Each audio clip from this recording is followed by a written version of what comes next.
என்ன சொல்றீங்க நீங்க? இந்த உலகத்துடைய பாவத்துக்கு விட்டு என்ன நீங்களாக்கி வச்சிருக்கிறேன். அதான் ஃபெய்த். விசுவாசம் உள்ளவனா ஞானஸ்நானம் எடுக்கணும். விசுவாசம்னா அதான்.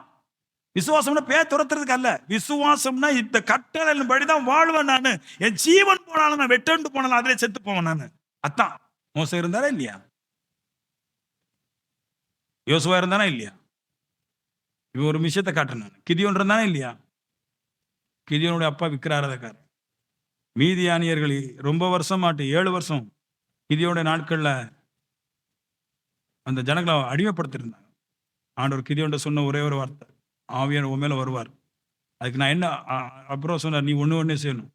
உங்க தோட்டத்துல இருக்கிற விக்கிர தோப்பையும் உடைச்சு போடும். அது உடைக்கிறனால உன் குடும்பத்துக்கும் மத்தவங்களுக்கும் சண்டை வரும். விக்கிர ஆராதனை விட்டு உனக்கு பிரிய வரும். உன்னை மதிக்க மாட்டான். உன்னை கொல்ல கூட வருவான். நீ ரெடியான்னு கேட்டார்.